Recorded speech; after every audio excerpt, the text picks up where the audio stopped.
C'est toujours un plaisir de savoir que plus de gens nous écoutent et nous regardent, alors ce matin, je voudrais dire un bonjour tout particulier à nos amis de Belgique, puisque Fresh News et Gamer Express sont désormais diffusés sur le site rtl.be. Alors on est ravis de vous rencontrer, et entre nous, j'adore la Belgique, alors je suis encore plus content. Bonjour à tous et à toutes, nous sommes le mardi 11 mars 2014 et c'est le Fresh News du jour, c'est parti. This is funky fresh. This is funky fresh. Pick up on a mustard pack and grab your dab and cheese and fries.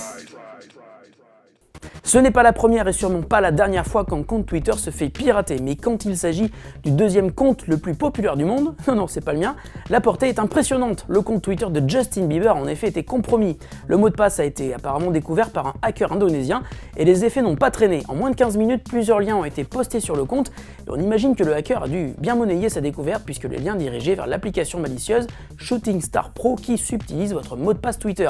Il n'a fallu que 15 minutes à l'équipe de community manager du compte Twitter de Justin Bieber pour changer de mot de passe, effacer les liens frauduleux et avertir les fans, mais avec plus de 50 millions de followers, on peut parier que plusieurs millions d'entre eux ont cliqué sur les liens et se sont fait pirater leur compte. On ne le dira jamais assez, attention à vos mots de passe, choisissez des combinaisons de lettres, chiffres et caractères spéciaux, ou l'astuce ultime, comme moi, faites des fautes d'orthographe dans vos mots de passe. Ici, c'est autorisé.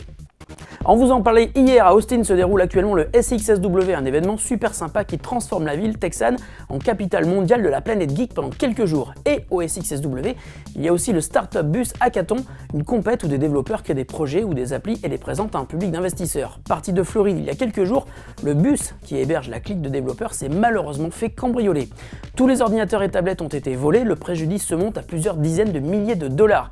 Il s'agissait principalement de Mac et d'iPad, mais heureusement pour les malheureux développeurs, Microsoft a repéré un tweet envoyé par l'organisateur de l'événement et a décidé de jouer au Père Noël. Microsoft a ainsi remplacé tous les Macs volés par des PC HP et les iPads par des tablettes Surface. Microsoft a également offert des sacs à dos et des chaussures, et là en revanche on comprend pas trop pourquoi, car tout le monde sait que les développeurs travaillent en tongs. Bref, un geste plutôt sympa de la part de Microsoft. Tiens, à ce propos, je me suis fait voler mon Nokia Lumia 920 et je suis très triste. En plus, c'est vrai. Hier soir, Apple a lancé l'offensive iOS 7.1. Tous les appareils connectés à un réseau Wi-Fi ont pu ainsi effectuer la mise à jour majeure qui demande tout de même plus de 300 mégas de téléchargement, et les possesseurs de vieilleries vont être contents car iOS 7.1 est installable à partir de l'iPhone 4. iOS 7.1 apporte une fluidité notable qui faisait défaut à iOS 7 sur ce modèle. Le site Ars Technica a même mesuré plusieurs actions classiques sur l'iPhone 4 et les a comparées sur iOS 6.1.3, 7 et 7.1, et cette dernière version est bien plus rapide que iOS 7 dans tous les tests effectués. Concernant l'iPhone 4, si vous le possédez, sachez que iOS 7.1 devrait être la dernière mise à jour majeure possible sur ce modèle. Et si vous possédez une autre antiquité comme l'iPad 2, sachez que iOS 7.1 est également compatible avec ce dernier. Et d'après les premiers tests utilisateurs, là aussi la différence est notable. iOS 7.1 se montre beaucoup plus rapide. Pour la petite histoire, il semble que Apple ait travaillé sur un mode qui supprime une partie des animations visuelles pour améliorer la fluidité sur ses anciens appareils. Alors ce qui serait bien, ça serait que l'on puisse espérer le même genre d'option possible sur des appareils encore plus anciens qui constituent encore une part non négligeable des iPhones et des iPads encore en circulation.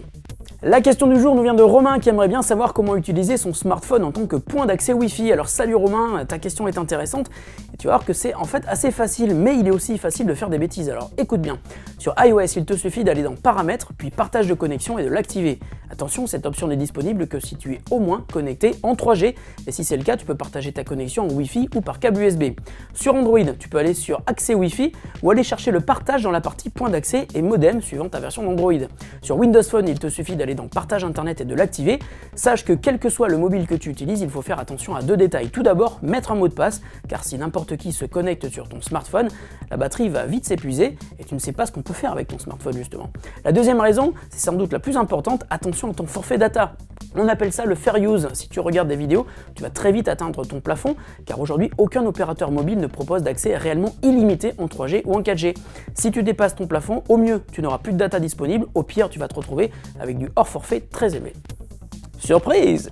C'est aujourd'hui le jour au hasard des cadeaux, et le cadeau il est plutôt sympa. On vous fait gagner aujourd'hui un Nokia Lumia 710, c'est un petit smartphone qui tourne sous Windows Phone 7.8 et vous allez l'adorer.